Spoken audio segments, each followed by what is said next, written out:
पहाड़ियों और झिलमिलाती झील से घिरे एक छोटे से शहर में एम्मा नाम की एक छोटी लड़की रहती थी।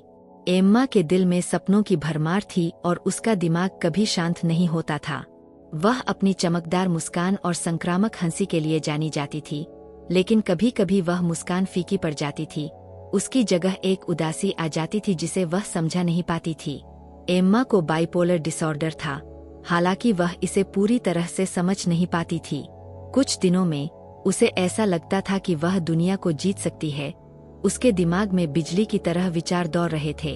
उन दिनों वह घंटों पेंटिंग करती थी, जीवंत रंगीन कला बनाती थी जो उसके अंदर के बवंडर को दर्शाती थी।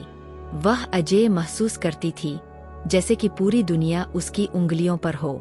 लेकिन फिर बिना किसी चेतावनी के अंधेरा छा जाता था।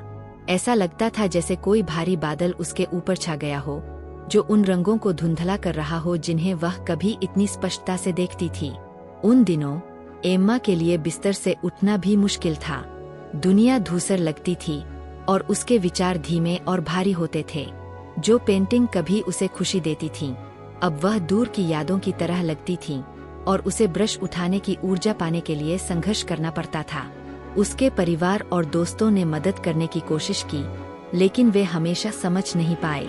उन्होंने एम्मा के दो पहलू देखे, एक जीवंत ऊर्जावान लड़की और एक शांत अलग थलग लड़की, और उन्हें नहीं पता था कि उन्हें कैसे समेटा जाए।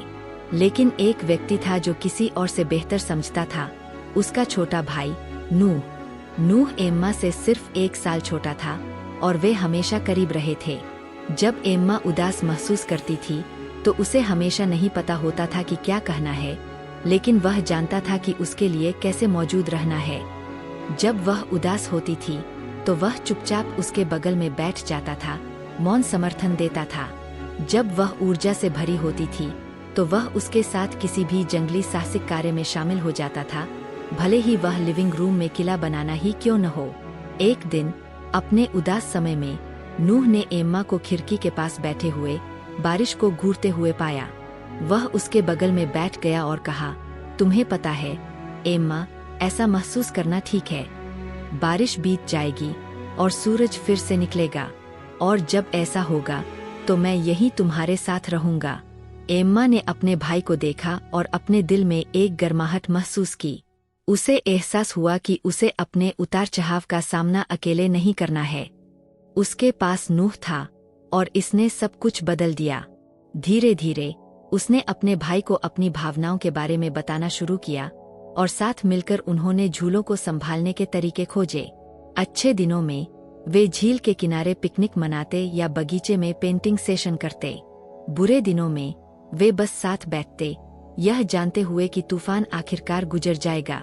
जैसे जैसे समय बीतता गया, एम्मा ने अपने द्विध्रुवी विकार को अपने व्यक्तित्व का एक हिस्सा मानना सीखा, लेकिन अपने पूरे व्यक्तित्व को नहीं।